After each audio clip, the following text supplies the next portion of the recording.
every time I leave the office, something's not getting done, or my email inbox is stacking up, or I'm not available for you because I'm out serving, or I'm out doing something else. Yeah. And so one thing I've had to learn was, you know what, I need to be more protective of my time, because as our company is growing, as our family has grown, as more people need me, I have to be a little bit more selective about what I'm doing and where I am, so I can be more available to the people that matter the most, which is you and the children. Oh, yeah. And then, of course, anybody on our team, when they need us, try to be available for that. But I really had to focus on saying no. So I've tried to block out my Monday and my Fridays.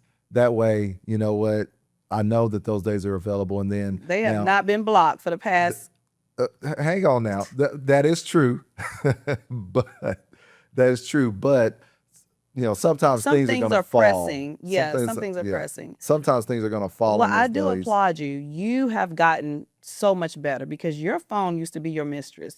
Like, I could not separate you from that phone. Yeah. You on the phone before the date. You on the phone on the car ride. You on the phone before bed. You on the phone first thing in the morning. Yeah. And I get it, because the business was pulling on you. But I think also you were in a stage where you felt like if you didn't do everything, it wasn't going to get done. Yeah. I have learned that when it's time to get off work, save that email, save whatever it is for tomorrow, because it's going to be there in the morning. And that has actually helped me out tremendously. And when we talk about avoiding burnout, that's one of the things that I've done, was learning how to just shut it off at that time and say, I'm going home. It'll be here in the morning. Okay. And it's kind of hard as a business owner to do that, because our list never ends. And as soon as we check everything off, somebody else is throwing something else back on there. And these are important items that need to get done. Yeah. But I've learned that, listen, I have to get this done today, because this is affecting cash flow, or this is affecting one of our employees, or this is affecting my wife or my children. Yeah. I'm taking care of those right now. But anything else, we call it a day 2 item. If it can be a day 2 item, I'm going to table that, and then I'll get back to it. It's still important, but I can get to that the next But time. I remember you used to take all of it. But what do you say to that person who is not an entrepreneur and they're just an employee? Because you hear stories about, I gave my all to this company for 10 years and they just, let me go. It happens. Like, you get laid off, you get fired. But what do you say to that person who's an employee, and they also need to take a break? They need to be spending time with their family, because at the end of the day, you do your best. You work as you're working unto the Lord. Sure. So you're going to give your best, but you don't have to give all of your time if it's not mandatory. Right. You really need to live your life, enjoy your family. If you're single, enjoy your friends. Like, you have to enjoy those moments. Yeah, I think it comes back to knowing yourself, understanding yourself and your situation, knowing that, listen, when I'm at work, I'm giving my job 100%, 110% of what I have to give. And you do that while you're there. But when you are at home, you give your family or your best friend or your pet or whatever your space is, you give that thing your 100 or your 110%. Sometimes there's going to be some overlap, that's just normal. But you have to respect those boundaries. I try to respect the boundaries of our employees and try not to text them or email them at night, or at least if I do email them, I don't expect a response back. Yeah. I expect, hey, they'll see it when they get to it. They can respond back in the morning. But I try not to call after work.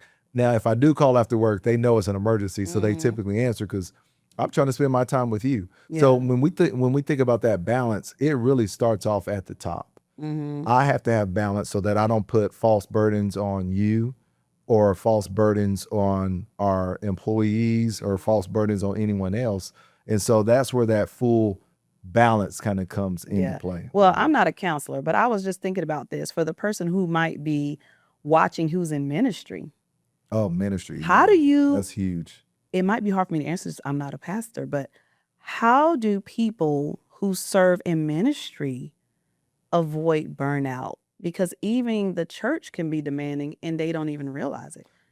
You know what? If we have anybody listening that is in ministry, I would love to read your comments on how you avoid burnout on that, because people are always calling. They always have issues. And the bigger your church, the bigger your flock, the more more money, more problems. Yeah. More people, more concerns that are coming your way. So I think that I'm not a minister, so I'm not sure. But they probably have to set times too. Yeah, they have to The set way that we boundaries. set times. Like if we set times for ourselves, sometimes I pencil it in. You can have a meeting with yourself. No one has to know what that meeting is about. Yeah. Hey, are you available at this time at 6? I have literally blocked out my calendar for you. So if there's something that you have to get done, or if we need to talk about something, I have literally blocked out my calendar so that during that time you have that. And that could even be during the day, during business hours, because as you have reminded me, you're my most important customer. Yeah. Right. So you're the one I never want to lose. So I've had to block out my time to make sure that when you need something, I'm available for you. And I appreciate you understanding my role as a president and CEO, that I'm busy a lot. Yeah. And so you've respected that too. And I recognize that. So I thank you for doing that. But you know what? As an entrepreneur, as someone who's working ministry, as someone who's an employee, you can never be too busy for your family. Like the Lord and your family is your priority. Yeah. Because if something hit the fan today, which one would you let fall, the business or the family? Yeah. We're going to take care of the family first. Yeah, we're always going to take care of the family first. People matter. Yeah, absolutely. I love that. So how do we avoid burnout with our marriage between you and I? I think for us, just making sure that we set that time apart to make sure that we are spending time together. And then also being gracious with one another. Like if I'm tired, you know to give me my space. If you're tired and you need to go to bed early, I know to give you your space. And you say you never have burnout, but I actually can tell sometimes when you're on the verge, because you will start going to bed at 8 o'clock. Yeah. Like you can't even keep your eyes open. And I'm like, okay, he's done too much this week. Yeah. Yeah. Yeah. When I go hard, I mean, when we think about getting children up early, getting, going to school, going straight to the office, running around meetings, sometimes at the end of the day, I'm just out of gas. Yeah. And I want to stay up to talk to you and spend time with you. And you're like, just go to bed. Yeah. Just go to sleep. Well, before you go to sleep, I'll say, did you take your vitamins today? Yeah, you do. You do a vitamin check. Get that vitamin B and vitamin D in. But I mean, for us, protecting our marriage from burnout is constant focus on us. Date nights. Yeah. Quality time together. Those daily check-ins.